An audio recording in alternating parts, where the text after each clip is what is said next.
Sobat penyintas, kali ini aku akan bercerita tentang mukjizat Tuhan yang aku alami.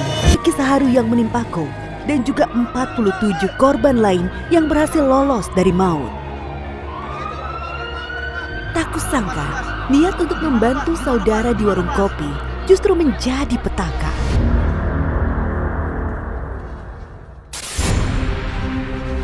Terjadi kecelakaan maut di Jalan Puncak Desa Ciloto, Kecamatan Cipanas, Kabupaten Cianjur, Jawa Barat. Sebuah bus pariwisata dari arah Bogor menuju Cianjur mengalami remblong. Bus menabrak sejumlah kendaraan, juga warga yang ada di depannya. Naasnya, salah satu warga yang mengalami luka berat adalah wanita hamil 5 bulan.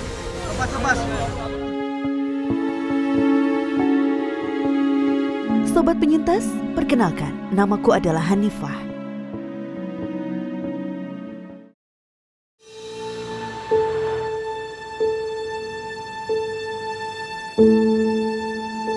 Saat itu, aku yang sedang mengandung anak pertama. Rasanya ingin sekali keluar rumah. Seolah-olah hati ini berkata, aku ingin membantu saudara di warung kopinya.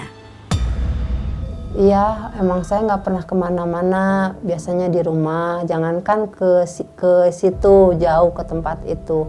Ke warung aja saya udah malas, keadaan saya kan lagi hamil, mau nginjak 5 bulan gitu. Niatnya sih cuman kadang main ke warung itu, warung saudara di yang waktu pinggir jalan itu.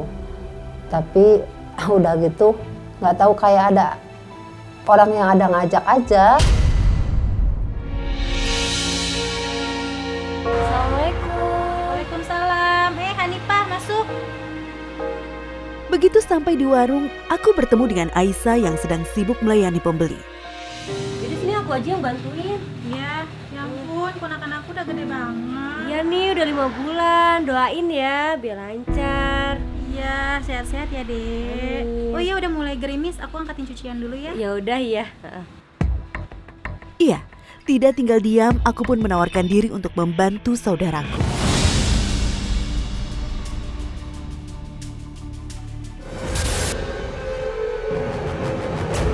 Ketika aku sedang asik mengaduk kopi, tiba-tiba saja sebuah bus dan kendaraan lain yang melaju dari arah puncak menghantam warung beserta aku di dalamnya. Ya Allah, ya Tuhan, tolong selamatkan nyawaku. Ketika aku sedang asik mengaduk kopi, tiba-tiba saja sebuah bus dan kendaraan lain yang melaju dari arah puncak menghantam warung beserta aku di dalamnya. Ya Allah, ya Tuhan, tolong selamatkan nyawaku. Jadi langsung kehantam sama bis.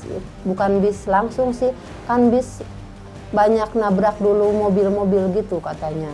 Saya juga nggak sadarkan diri gitu waktu itu. Waktu pas mau ketabrak udah nggak sadarkan diri aja gitu. Kencangnya hantaman itu membuat aku terpental hingga 15 meter ke sebuah kebun milik warga. Aku yang tak sadarkan diri segera dievakuasi ke rumah sakit terdekat. Kosong aja, nggak ada, kayak mimpi, kayak disebut mimpi.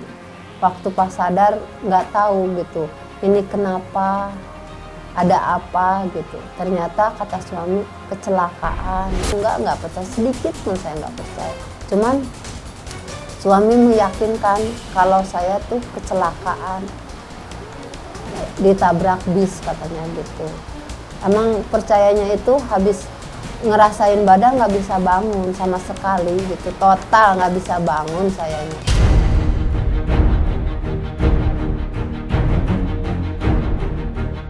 Aku harus melewati masa koma di rumah sakit. Selain luka-luka di badan, tulang leherku juga patah. Tak hanya itu, yang membuat keluarga kami terpukul adalah ketika harus memilih antara aku atau calon bayi di kandunganku. Ya Allah, mengapa Engkau hadapkan pilihan sulit ini kepadaku? Paru-paru sama jantung itu kerendam darah. Kalau keadaan saya waktu itu sadar, saya pasti bingung saya juga kalau harus milih kayak gitu.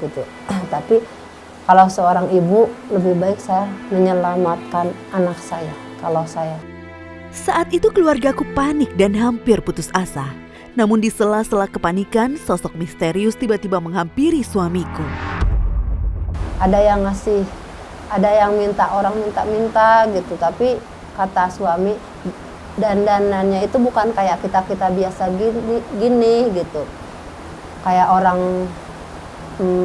orang-orang dalam gitu, minta sumbangan, kata dia belum makan, dikasihlah sama suami saya seambil-ambilnya, nggak tahu 20.000, nggak tahu 10.000, udah gitu dia ngomong gitu, bapak-bapak lah, katanya bapak-bapak, dia ngomongnya istri kamu nggak bakalan apa-apa, dia insya Allah bakalan selamat gitu.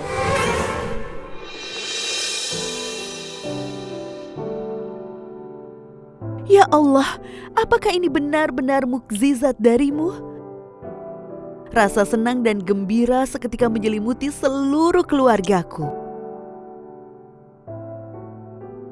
Ya Allah, terima kasih. Engkau telah memberi aku dan calon bayiku hidup kedua.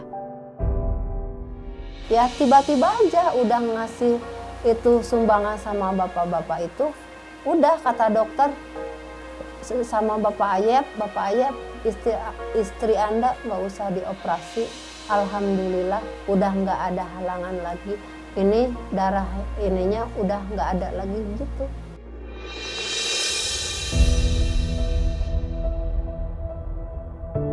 Berhasil lolos dari maut membuat aku tak henti-hentinya mengucap syukur kepada Tuhan Yang Maha Esa. Pasti ada rasa nyesal gitu, kenapa sih saya harus ke situ, tapi kan kalau intinya kalau orang mau celaka siapa yang tahu.